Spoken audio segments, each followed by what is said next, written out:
Pessoal, um bom dia a todos, espero que todos estejam bem. Nós vamos falar um pouquinho sobre Santo Tomás de Aquino e a Suma Teológica.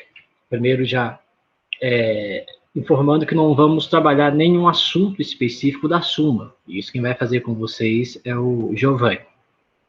O que nós iremos fazer é falar sobre algumas características e tudo mais, e sobre tentar fornecer uma ajuda para que vocês possam ler a Suma de modo mais fácil, enfim. Então, iremos falar de como fazer uma abordagem da Suma e algumas informações que nós devemos ter de antemão. Vou tentar simplificar ao máximo possível, embora a Suma Teológica seja, digamos assim, talvez um dos escritos mais extraordinários em questão de lógica e raciocínio. Nós não vamos abordar a lógica filosófica, discursiva ou simbólica, porque isso, o que nós queremos aqui é ler a Suma, digamos assim, compreender. Não estamos falando para filósofos, não que ninguém aqui seja capaz de compreender, muito bem capaz de compreender, mas é para não complicar. Então, o que a gente quer aqui é simplesmente ler a Suma. Então, vamos tentar dar algumas dicas, algumas informações que devemos saber antes de ler a Suma, e depois vamos abordar um artigo da Suma para a gente fazer essa leitura na prática. Tá bom? Estava lendo alguma coisa ontem, estudando e pesquisando, vi uma professora de direito dizendo que um dos escritos mais espetaculares de lógica e raciocínio é a Suma de Santo Tomás de Aquino. Mesmo que ela não seja uma abordagem teológica, ela deveria ser levada para as salas das faculdades de direito, para que seja estudado sobre essa questão do discurso, do raciocínio, enfim, ou para qualquer outra sala que aborde as linguagens e a questão da lógica.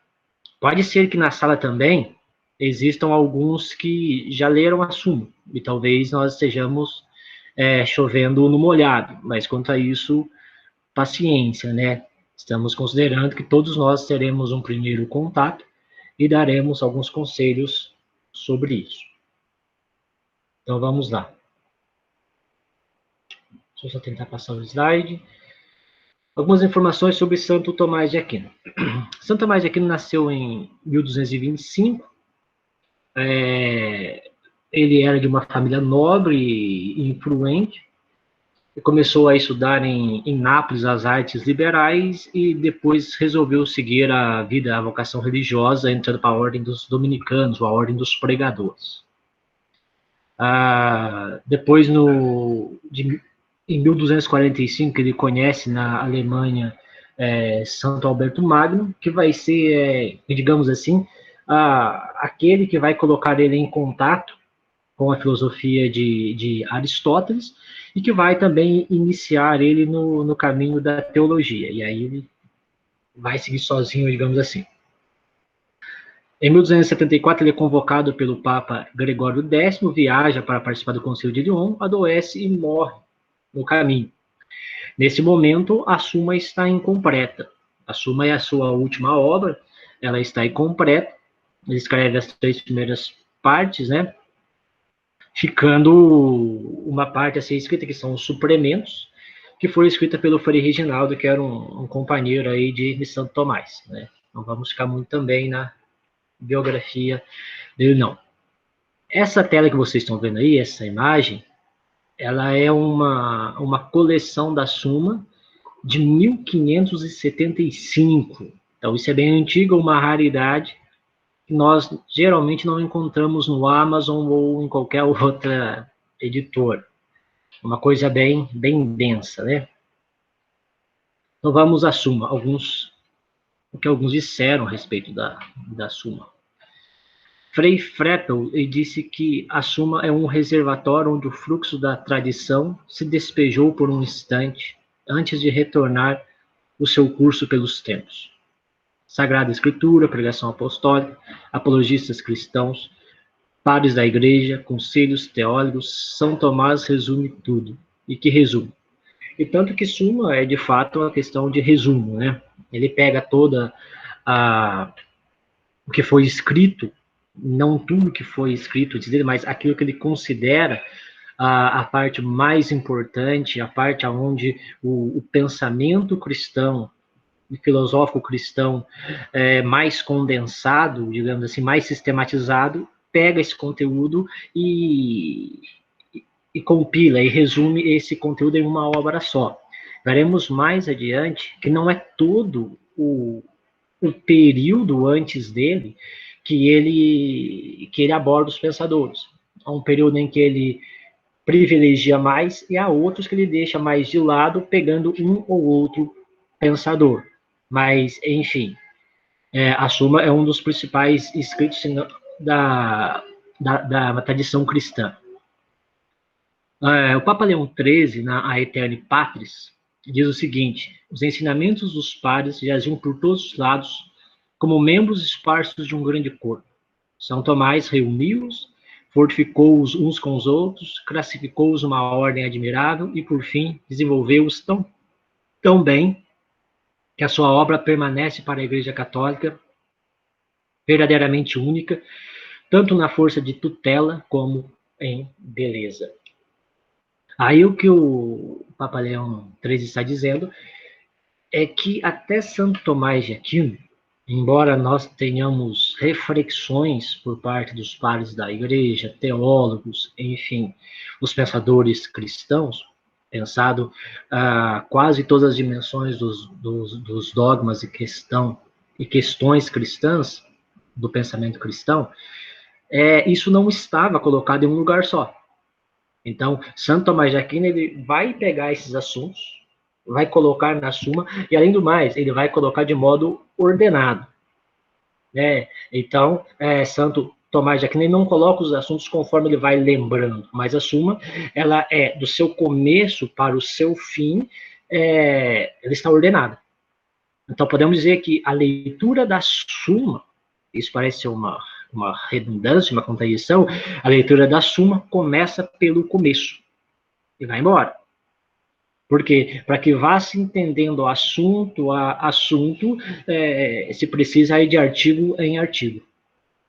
Para se entender a noção de pessoa, de ser, graça, pecado, tudo mais é necessário entender a questão da Santíssima Trindade. Dentro da questão da autoridade sobre o dogma da Santíssima Trindade, é necessário entender a doutrina santa e aquela que possui a doutrina santa, que elabora a doutrina santa, que é a igreja. Então, a teológica, quem pretende comprar, quem já tem, quem for ler, se começa pelo começo. Vou comprar o tomo 5. Para um assunto é necessário entender os assuntos antes, porque quando se está se lendo sobre o conceito de pessoa em Santo Tomás de Aquino, é necessário ter em mente o que ele já falou sobre a questão de pessoa, Santíssima Trindade e tudo mais, lá atrás, lá nos artigos anteriores. Então, portanto, a Suma ela está em ordem, organizada, compilada, resumida para tudo que foi falado antes de Santo Tomás de Aquino. Isso que São Leão XIII está dizendo. A Suma tem como inspiração fundamental, antes de tudo, a Bíblia. Sobretudo, o Novo Testamento. O Novo Testamento ele está todo na Suma Teológica. Já o Antigo, nem tanto. Digamos assim, em suas notas e tudo mais, a gente também consegue ver os livros, ver os textos do Antigo Testamento ali, mas de modo mais declarado no texto direto, sem ser as notas, abdias e sofonias somente. Aí o que eu falei para vocês. Os 2 primeiros séculos da literatura eclesiástica são raros na Suma, ou seja, aquele momento onde na patrística estão os padres apostólicos e os padres apologistas.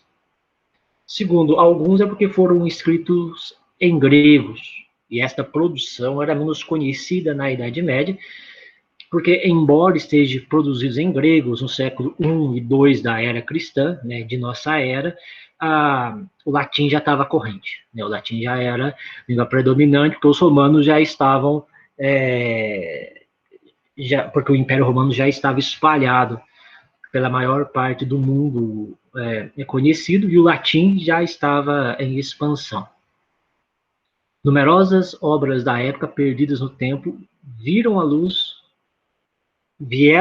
né, do dia apenas mais tarde, dos padres apostólicos, estes, lá do começo, apenas Clemente Romano é nomeado.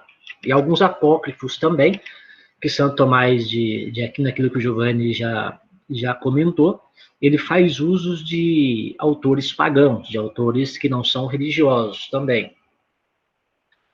Aliás, essa foi uma luta e um conselho de muitos intelectuais e teólogos lá dos primeiros séculos da Igreja na Idade Média. Era que os cristãos, os teólogos, os filósofos cristãos fizessem uso de outros textos, mas esse uso, aquilo que se adequa à doutrina santa, aquilo que é capaz de ser, digamos assim, utilizado, que não se descarta. Aquilo, olhar tudo, ver tudo, ler tudo e ficar com o que é bom. Mas daqueles primeiros tempos, somente Clemente Romano é que aparece ali na Suma, e dos apócrifos um ou outro. Como também são relativamente poucas as citações de obras posteriores ao século VIII. Talvez porque 3 ou 4 séculos parecesse a Santo Tomás de Aquino uma antiguidade insuficiente. Aí ele coloca somente alguns nesse período do século IX até o seu momento. Aos olhos dele, os nomes mais consideráveis, dos quais estão na Suma, Rábano Mauro, Anselmo, São Bernardo e, mais que todos, Pedro Lombardi, mas dificilmente você encontra mais além desse. O período que Santo Tomás de Aquino mais se debruça na Suma Teológica é esse, do século III ao século VII, ou seja, a patrística, o núcleo da patrística é o que ele mais trabalha e desenvolve. Aí tem um comentário, que abundância em relação ao período intermediário, esse que eu falei para vocês, do século III ao século VII. Ele interroga o Oriente e o Ocidente, os padres e os doutores, os símbolos e as definições dos concílios. Inicialmente, Orígenes, Tertuliano e Cipriano. Depois, após muito tempo, Pseudo Dionísio e João Damasceno, Boécio, Gregório Magno e Isidoro de Sevilha. E entre uns e outros, os ilustres representantes do mais brilhante período literário da história da Igreja. Atanásio, o primeiro dos polemistas, os 4 doutores da Igreja grega e os 4 da latina, entre os quais Agostinho, que ensinou a toda a Idade Média. O bispo de Hipona é, para o doutor Angélico, a grande autoridade teológica, tal como Aristóteles representa a da razão. Portanto, o que nós temos nesses autores são os do século III ao século VII, aqueles sobre os quais ele vai se debruçar de fato. Nos outros, ele faz algum comentário, como já vimos, ele pega um autor ou outro, mas o desses séculos que esse comentário chama de intermediário, esses 4 séculos, 5 séculos que ele chama de intermediários, são aonde ele mais vai pesquisar e vai alimentar a Suma. A grande referência dele é Santo Agostinho. Essa referência não significa concordância, porque em muitos pontos ele discorda de Santo Agostinho, em muitos pontos ele concorda com Santo Agostinho, assim como o filósofo de referência maior para ele é Aristóteles. Embora ele seja um comentador de Aristóteles, ele não é um doutrinário de Aristóteles. Por quê? Pelo mesmo motivo de ler, ficar com o que é bom. Tem coisas em Aristóteles que Tomás de Aquino não utilize, Tomás de Aquino ele repudia, mas, digamos assim, seja o melhor comentarista de Aristóteles que temos. Além disso, a grande resistência que Santo Tomás de Aquino enfrenta em sua época, em sua atividade docente e tudo mais, é exatamente porque ele ensina Aristóteles. Porque, na realidade, naquele momento, o grande filósofo em questão era Platão. Platão era o cara da moda. E de repente, aparece Alberto Magno com Aristóteles, e Tomás de Aquino assume Aristóteles como aquele que mais vai se debruçar e pesquisar. Então, a grande resistência a Tomás de Aquino é exatamente pela retomada da filosofia aristotélica. Mas o que é a Suma? Suma Teológica é o título da obra básica de São Tomás de Aquino, frade teólogo e santo da Igreja Católica. Um corpo de doutrina que se constitui numa das bases da dogmática do catolicismo e considerado uma das principais obras filosóficas da escolástica. Foi escrita entre os anos 1265 e 1273. Nesta obra, trata da natureza de Deus, das questões morais e da natureza de Jesus. Essa é praticamente a sequência, e depois os suplementos. Uma curiosidade é que Suma não é um gênero literário criado por São Tomás de Aquino. Essa Suma foi um gênero literário onde encontramos o seu gênero pela primeira vez no meio cristão em Hugo de São Vito. Depois de Hugo de São Vito, a partir de uma suma chamada Didascálico, aí já se começa a aparecer escritos desse tipo. Entre as sumas, a mais conhecida é a Suma Teológica de Santo Tomás de Aquino. Sem dúvida nenhuma, talvez a mais importante. Ela está dividida nessas 4, 5 partes, né? Por isso que hoje se existe uma edição mais recente dividida em 5 tomos. Dividida em prima pars, pars prima segunda, segunda, tertia pars e suplementos. Os suplementos não foi escrito pelo Santo Tomás de Aquino. Os suplementos foi escrito pelo Frei Reginaldo. Ele morre antes de terminar a Suma. Mas aí nos poderia ficar uma pergunta. Então, os suplementos são menos importantes, são menos profundos que as outras partes, de modo algum. E fazem parte da primeira, das primeiras partes, tem uma lógica e um raciocínio também que se acha que é tudo de Santo Tomás de Aquino, se não fosse uma informação passada. Não, foi o Frei Reginaldo que terminou, um companheiro de Santo Tomás de Aquino. Para nós, todo Santo Tomás de Aquino. Aqui, na primeira parte, primeira parte, alguns temas tratados aí, sobre a doutrina sagrada, tratado de Uno, de Trino, que é sobre a questão da natureza de Deus. A segunda parte da primeira parte, digamos assim, trata das bem-aventuranças, os atos humanos, as paixões, ou seja, em geral, a natureza humana, a questão de pecado, vícios, essas coisas. A segunda parte são sobre a questão das virtudes. Terceira parte, aí ela já fala sobre a ação redentora de Jesus, sobre o verbo encarnado, é extremamente interessante, é a maior parte, se eu não me engano. E a última parte, a parte que o Frei Reginaldo escreve, são sobre os sacramentos da ressurreição e contém um apêndice. Vamos lá. Após informações, vamos pegar algumas coisas para nós começarmos a considerar a Suma. A Suma, então, é dividida em 3 partes ou tomos. A terceira parte que ficou incompleta com a morte repentina do doutor Angélico e seus alunos, principalmente Frei Reginaldo, seu secretário, completaram com um suplemento. Então, é a parte que eu disse que não é de Santo Tomás, que não é de Santo Tomás de Aquino, mas não perde a importância, profundidade, raciocínio lógico. Cada uma das partes é dividida em questões. Cada questão é dividida em artigo.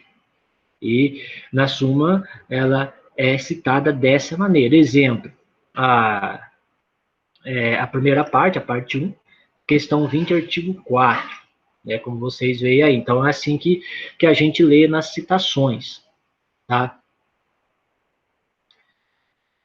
Cada artigo é escrito para responder a uma hipótese. Por exemplo, se Deus existe. Ou seja, dentro de um artigo a uma questão. Santo Agostinho não escreve tudo em um texto, ele pega um assunto, coloca o artigo, depois outro assunto, coloca em um artigo, tudo relacionado àquela parte. Então, por exemplo, se Deus existe. Primeiro, ele enumera alguns argumentos negativos sobre se Deus existe. Ele coloca ali nessa parte aquelas opiniões, aqueles textos sobre a questão de que Deus não existe. Aí coloca 1, 2, 3, 4, até mais argumentos.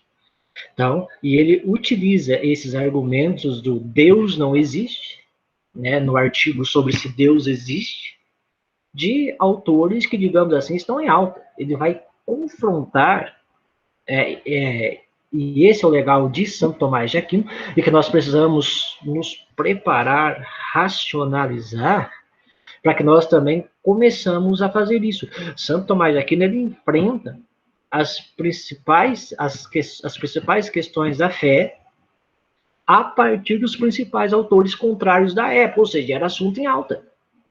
Ele pegava autores, os que eram, digamos assim, mais autoridades naquele assunto. Então ele ia e pegava autores, os principais sobre Deus não existe. Ele não fugia disso. Então, ele pegava aqueles sobre os quais, quando as pessoas iriam falar em Deus não existe, pegava o autor X, Y, ele citava nos argumentos negativos esses autores. Depois, ele dá um argumento de autoridade favorável. Ou seja, embora fulano, cicrano, beltrano dizem que Deus não existe, mas fulano de tal, cicrano, beltrano, as escrituras, Agostinho, Aristóteles, Alberto Magno, São Gregório dizem isso. Essa dá uma primeira parte da leitura. Então, os argumentos contra aquele artigo da fé, aquela questão de fé, e na sequência, na mesma parte do texto, o que veremos depois do final, quando formos fazer a leitura de um artigo, ele dá um argumento favorável. Ou seja, tem um Deus não existe, mas tem aqueles que dizem que Deus existe, dentro dos comentários. E depois ele dá uma solução. Nessa solução é onde está o pensamento de Santo Tomás de Aquino. Porque aí ele vai desenvolver a sua filosofia, a sua teologia, respondendo àquela questão. Então, nos primeiros estão, olha, alguns autores dizem que Deus não existe. Fulano de Botão dizem isso.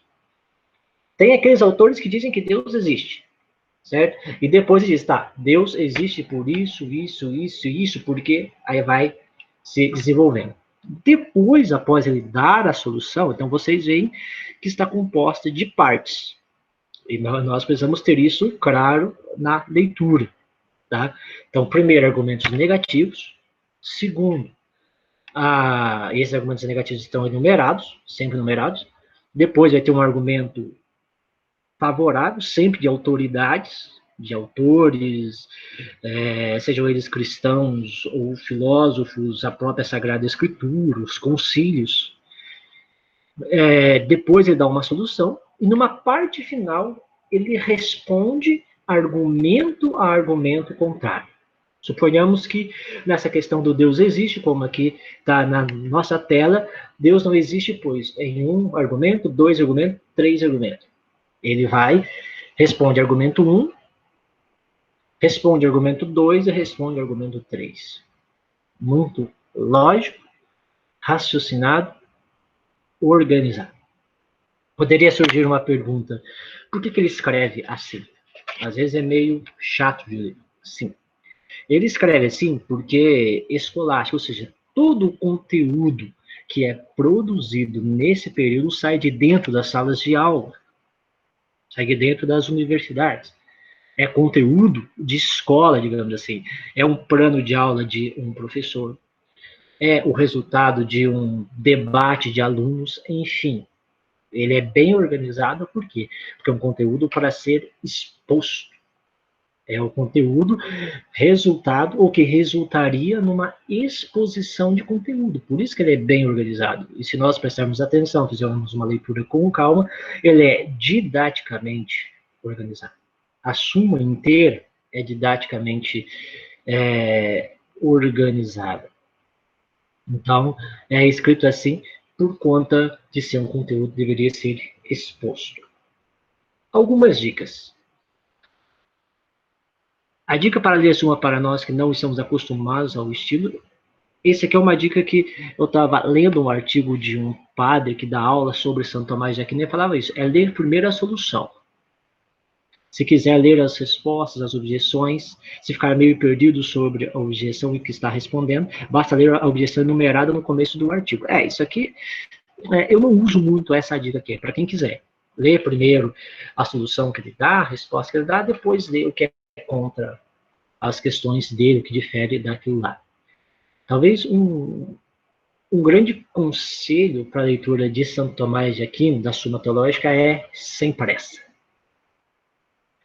Não adianta querer pegar um dia e ler diversos artigos para falar que leu diversos artigos. Talvez se você ler um artigo num dia, fizer essa leitura sistematizada dos argumentos contrários, negativos, dos argumentos favoráveis, da solução, estudar o que ele fala em cada uma delas, anotar, grifar, é uma leitura muito mais producente. Porque se você chegar, por exemplo, num assunto, lá no meio da Suma, que você não entendeu no começo, provavelmente será um entendimento parcial. Por isso é uma leitura sem pressa. Digamos assim que a Suma é uma leitura de toda a vida. Depois que você leu ela uma vez, você pode apressar ela um pouco mais. Mas até então, e há quem diga que a Suma não é para curiosos. Então, portanto, é um livro para ser estudado. Outra dificuldade que pode ocorrer é quanto ao vocabulário. Ele utiliza termos da filosofia clássica, principalmente de Aristóteles, como hábito, essência, substância, ato, potência, movimento, ilemorfismo e por aí vai. O jeito é pesquisar um pouco sobre isso em boas fontes de filosofia. Ou seja, continuar com uma leitura quando você não entende os termos, também não adianta. Porque muitas vezes aquele termo, por exemplo, veja bem, o termo essência. Tem um livro de Santo Tomás de Aquino, fininho, pequenininho, mas é uma obra de suma importância para compreender a sua questão da teoria do conhecimento e tudo mais. O livro chama O Ente e a Essência. Para ler o livro, é necessário entender o que é ente e é necessário entender o que é essência. Senão, não vai entender o livro. Portanto, muitas vezes, é necessário ter à mão um dicionário, alguma coisa assim, né? E hoje se consegue se pesquisar dicionários e tudo mais no próprio celular, no seu Android, no seu iPhone, essas coisas.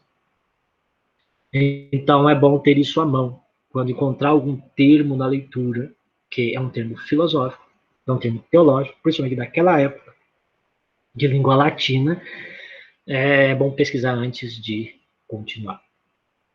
Um outro conselho, uma outra dica, isso aqui é aquilo que eu faço, antes de ir diretamente às obras, geralmente eu leio alguns comentadores. É bom para a gente saber aonde que a gente está entrando, o tipo de linguagem que a gente vai encontrar, para a gente entender um pouco esses principais vocabulários, para a gente entender o contexto em que aquela obra foi escrita. Então, ler alguns comentadores. Não podemos ficar só nos comentadores, mas alguns comentadores nos ajudam.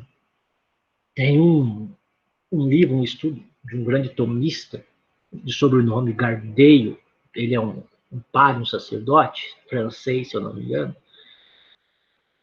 A obra dele de comentário de Santo Tomás de Aquino é 900 páginas. Mas, parte a parte, fala o que é isso, o que é aquilo, enfim. Mas os comentadores nos ajudam, mas não podemos ficar só neles. Precisamos ir diretamente à obra. Então vamos ler um pedaço, né, de Santo Tomás de Aquino, da Suma Teológica. Depois, se ficou alguma coisa, eu estou andando um pouco rápido, porque são bastante de slides. Depois vocês podem perguntar que a gente volta e explica melhor. Mas vamos fazer uma leitura como prática, só para a gente ver como a gente estruturar, provar aquilo que a gente lê. Então, para ler, nós iremos ler a parte 1 sobre a doutrina sagrada. Ou seja, na parte 1 é a questão 1 do artigo 1, é o primeiro assunto da súmula. Então, toda a autoridade, ou todo o conteúdo da súmula está pautado sobre a doutrina sagrada. Então, é necessário começar do começo. Tá? Estou repetindo isso por quê? Porque depois fica lá catando assunto por meio, fica um pouco complicado. Ou seja, a autoridade da súmula é a doutrina sagrada.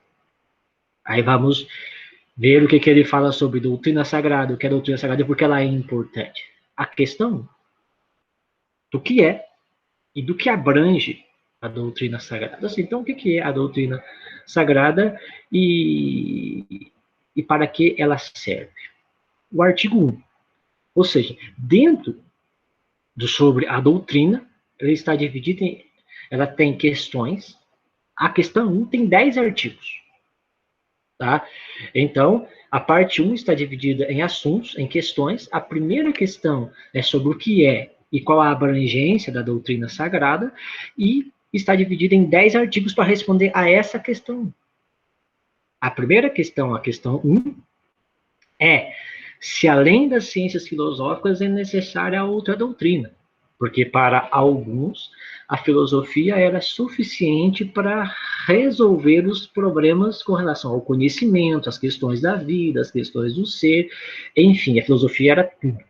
Ciências filosóficas se entenda nesse período não uma disciplina, mas entenda-se nesse momento todo o campo científico. Portanto, nessa citação seria Suma Teológica, primeira parte, primeira questão, primeiro artigo. Então vamos lá, começando a leitura do texto. Sobre a doutrina sagrada. Questão 1. Do que é e do que abrange a doutrina sagrada. Aí ele fala o que ele pretende com essa questão e com esse artigo. Aliás, o que ele pretende com essa questão, que está dividida em 10 artigos. Para que fique bem delimitado, o nosso intento cumpre investigar primeiro qual seja a doutrina sagrada em si mesma e a que objeto se estende. Sobre esse assunto, discutem-se 10 artigos. Então, ele vai falar nesses 10 artigos sobre o que investiga e sobre o que é a doutrina sagrada em si mesma e quais objetos ela abrange. Ou seja, o que é a doutrina sagrada e o que ela pesquisa. Sobre o que ela se debruça. Né? E disso ele divide em 10 artigos. Tá aí, artigo 1. Se, além das ciências filosóficas, é necessário outra doutrina. Ou seja, aquilo que eu disse, era corrente na época dizer que a filosofia bastava. A filosofia era todo o conjunto das ciências. Aí depois se dividiu filosofia, ciências, enfim, filosofia era todas as ciências. Então era corrente na época que não se necessitava de mais nada. Então, no primeiro artigo, o primeiro assunto da Suma que Santo Agostinho vai dizer é necessário a doutrina sagrada. Porque a razão, porque a filosofia não pode conhecer tudo. Vamos ver o que ele vai dizer adiante.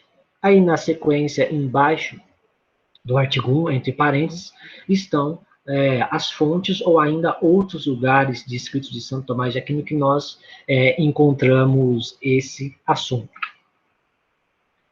Como eu disse, ele começa com argumentos negativos. E essa parte é integral. Primeiro discute-se assim. Parece desnecessária outra doutrina além das disciplinas filosóficas. Ou seja, filosofia é tudo. Ele coloca a questão. Argumentos contrários correntes na época. Ele não foge a isso. Tá? Ele não foge aos assuntos em alta contrários à fé cristã.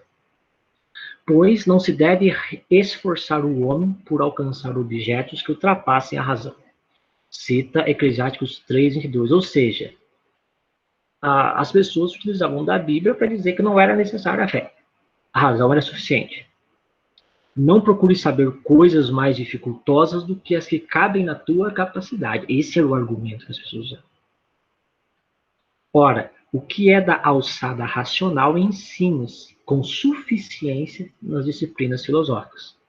Logo, parece escusada outra doutrina além das disciplinas filosóficas, ou seja, é o racionalismo. As disciplinas filosóficas, as ciências, são capazes de explicar tudo e nós não precisamos de mais nada.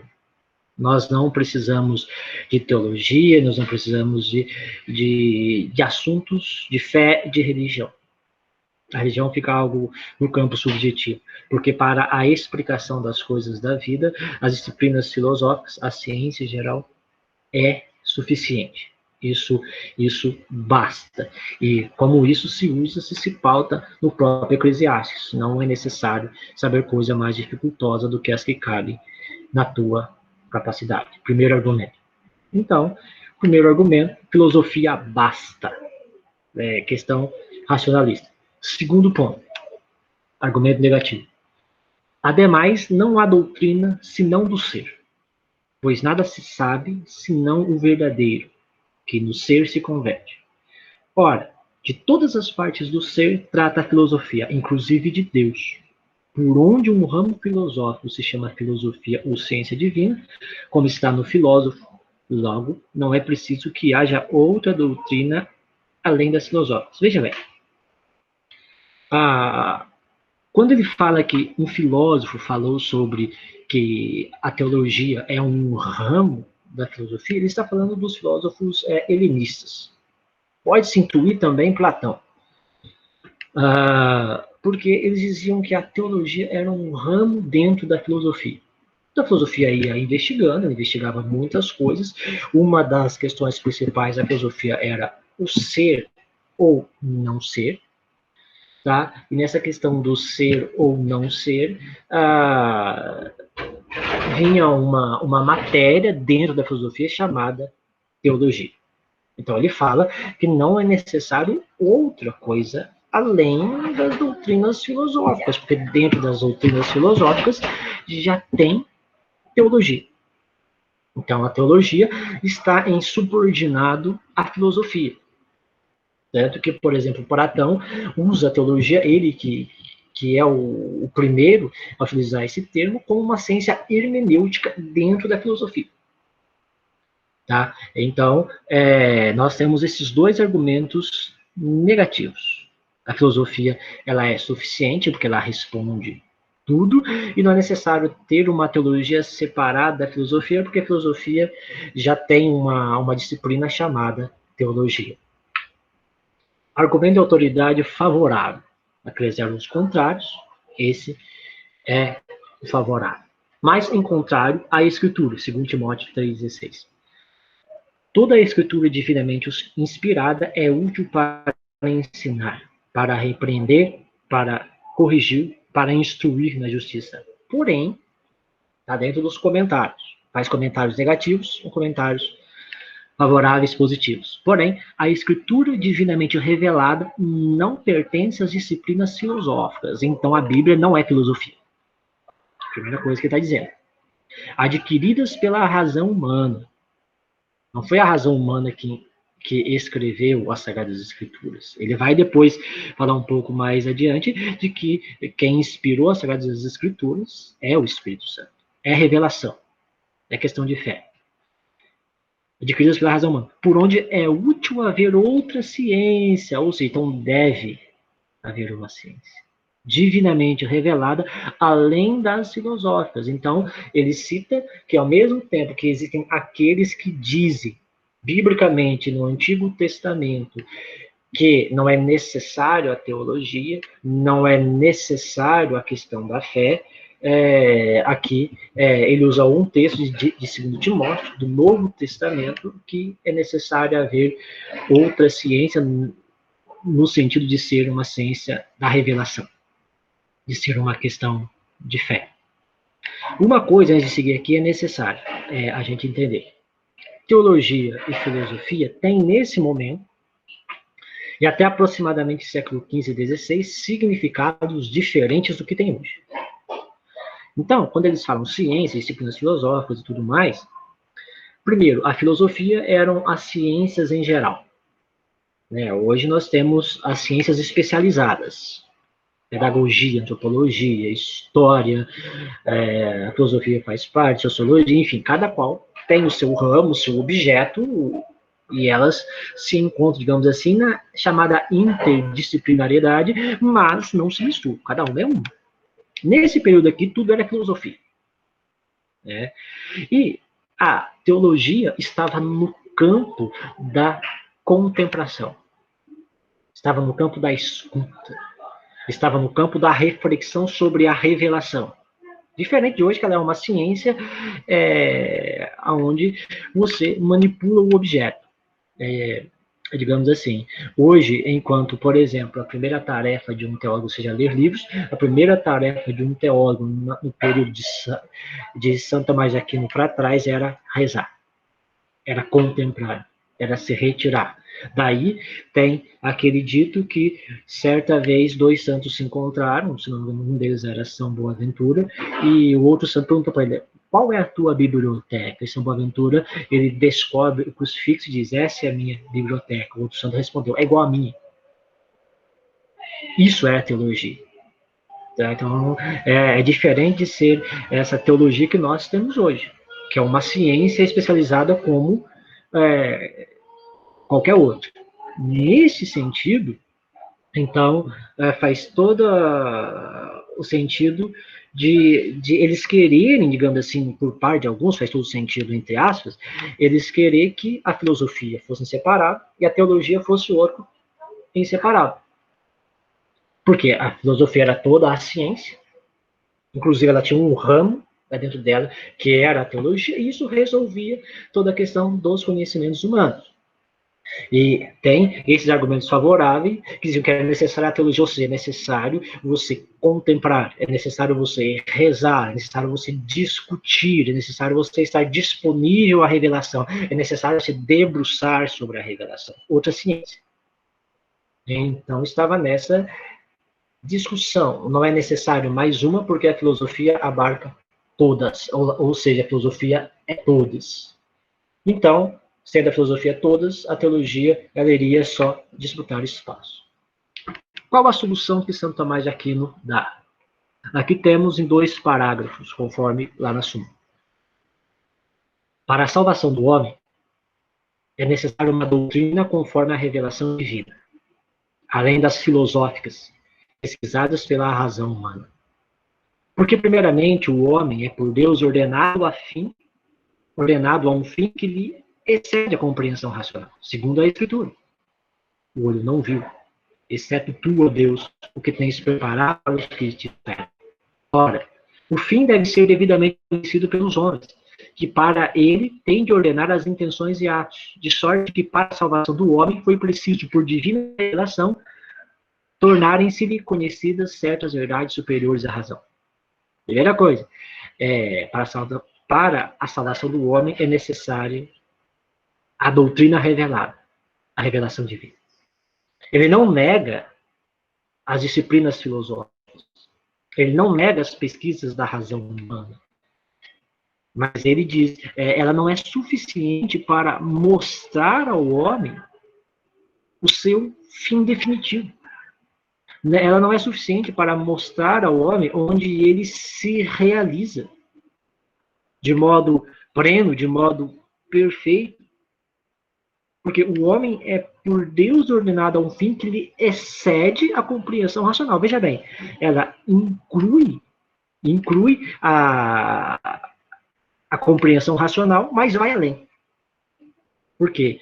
A compreensão racional vai até onde os olhos veem, vai até onde os ouvidos ouvem, vai até onde é capaz de você agrupar dados, conseguir dados, identificar objeto, palpar, empírico, enfim. Aí é filosofia. Mas o fim ordenado do homem, a realização do homem, vai além dessa compreensão racional. Aqui entra a compreensão cristã na Idade Média, ou dos cristãos semi-racionalistas que concediam fé e razão sobre a relação entre filosofia e teologia. A filosofia é serva da teologia. Não a teologia é um ramo, da filosofia. No sentido de que a ciência seria a primeira etapa da compreensão da vida do homem e seu destino. A filosofia. Mas ela não é capaz de esgotar. Ela é capaz de mostrar para o homem as pegadas de Deus. Ela é capaz de fazer com que o homem perceba que há um Deus, que somos criaturas, que há um Criador, que alguém ordenou as coisas do modo em que elas são, mas há mais do que isso. E aí é necessária a teologia. E quem entra por uma filosofia honesta, ou de modo honesto, não querendo deturpá-la, vai chegar à teologia. A teologia é o fim da filosofia, ou seja, o filósofo vai se realizar se tornando teólogo, não no sentido que eu disse, não no sentido de ser alguém que vira teólogo por diploma, mas no sentido de ser alguém que chega à compreensão do mais elevado. Portanto, a filosofia é serva da teologia. Isso explica também o caminho racional, ou o caminho de conhecimento na vida de Santo Tomás de Aquino. Os comentadores de Santo Tomás de Aquino dizem que ele começa filósofo e termina teólogo. Ou seja, ele fez o caminho. Começa filósofo, foi pelas pegadas de Deus deixadas na criação, foi pelas evidências do Criador na criatura e chegou a contemplar a revelação do Criador. Ora, o fim deve ser previamente conhecido pelos homens, que para eles têm de ordenar as intenções, ou seja, esse fim do qual Deus ordenou o ser humano, que é conhecido pela revelação, pelo fundo teológico da contemplação, e vai ser ordenado pelas intenções, ou seja, fé e razão se encontram aí. De sorte que para a salvação do homem foi preciso, por divina revelação, que Deus falasse de verdades superiores à razão. Não quer dizer que a razão não seja necessária. Mas quer dizer que tem coisas acima dela, aos quais a razão está aberta, continuando na solução. Mas também naquilo que de Deus pode ser investigado pela razão humana, foi necessário ser o homem instruído pela revelação divina. Porque a verdade sobre Deus exarada pela razão, ou seja, produzida, escrita, registrada pela razão, chegaria aos homens por meio de poucos, depois de longo tempo e de mistura com muitos erros. Ou seja, aqui está falando da Grécia Antiga, dos filósofos, esse pessoal. Se bem do conhecer essa verdade, depende toda a salvação humana, que em Deus consiste. Ou seja, a razão registra, a razão se ocupa, a razão pensa, mas o que vai completar e elevar, e os que foi conhecido pela razão, é a revelação divina. E sobre a salvação humana, a realização da pessoa em Jesus Cristo, a filosofia, a razão faz parte do caminho, mas se completará somente na teologia, na questão ou da adesão de fé.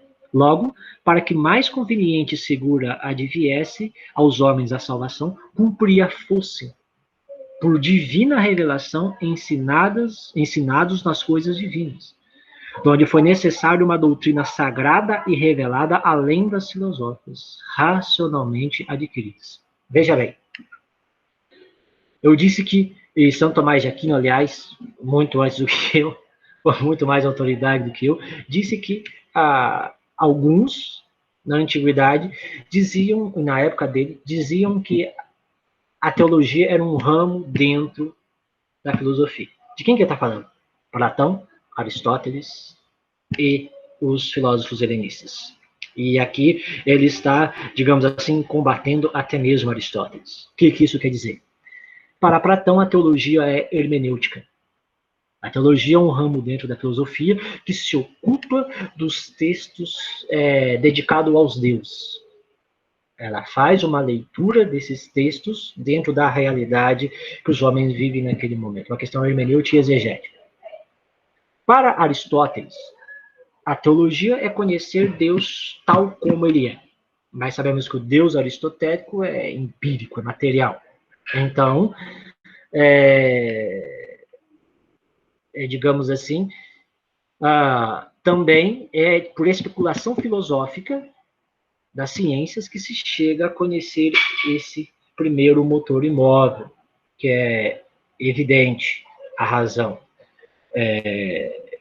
E também a filosofia, a teologia helenista, aonde eles pegam esse entendimento tanto de Platão como de Aristóteles, aonde a teologia ela é ler os textos, conhecer Deus tal qual ele é e esse conhecimento de Deus como ele é se desdobrar em ações éticas.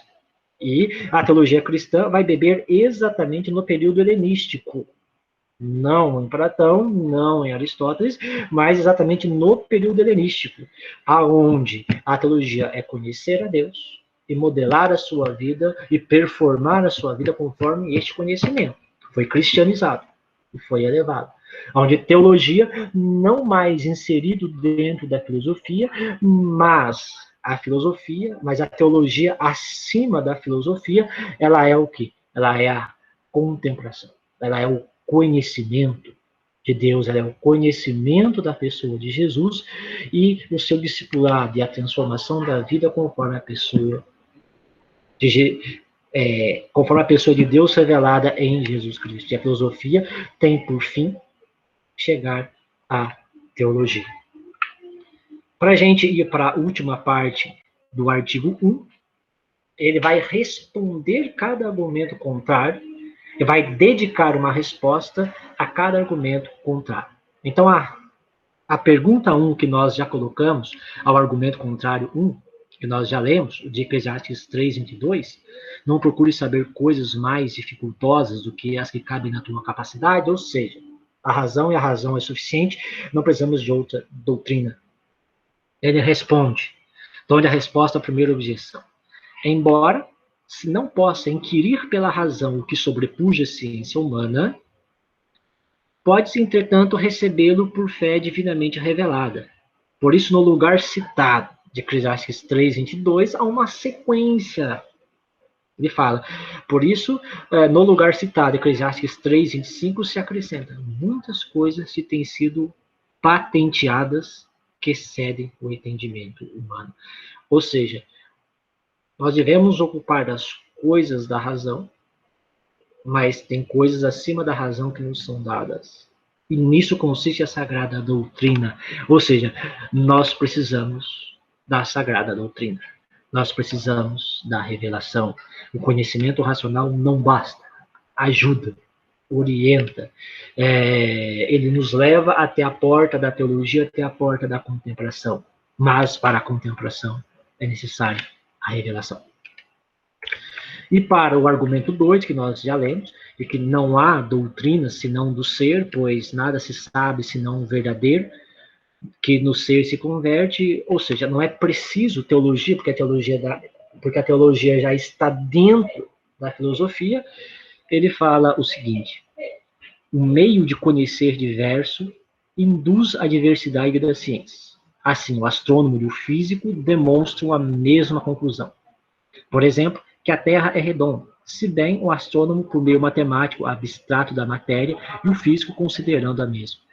Portanto, nada impede que os mesmos assuntos tratados das disciplinas filosóficas, enquanto cognoscíveis pela razão, também sejam objeto de outra ciência, enquanto conhecidos pela revelação divina. O que quer dizer? A filosofia pode ocupar-se de Deus, a filosofia pode ocupar-se de textos antigos, sagrados, a filosofia pode tentar, nesse conhecimento de Deus, refletir sobre a ética? Pode. Mas isso não impede, de modo algum, aliás, isso tem que servir para a outra ciência, que seria o conhecimento da revelação divina. E aí na última frase, onde a teologia atinente à sagrada doutrina difere genericamente daquela teologia que faz parte da filosofia, ou seja, o que eu já disse, a teologia na filosofia platônica, a teologia na filosofia aristotélica, a teologia na filosofia helenista, principalmente a estoica, a teologia cristã é diferente destas. Aquelas não estão proibidas de seguir o seu trabalho, aquelas não estão proibidas, mas aquelas, enquanto ramo filosófico, estão a serviço dessa outra Teologia, que é, sobretudo, revelação de Deus e adesão de fé. Então, portanto, a resposta de que não é necessário a doutrina sagrada, de que não é necessário a teologia, de que não é necessário a tradição e o magistério, ele diz, é necessário sim. São coisas diferentes. E, aliás, a filosofia ela é limitada e, aliás, a filosofia tem que servir a essa teologia, a essa revelação. A filosofia tem que nos ajudar a pensar a revelação. Ela tem que nos ajudar a refletir sobre a revelação para que possamos cada vez mais lhe dar fé.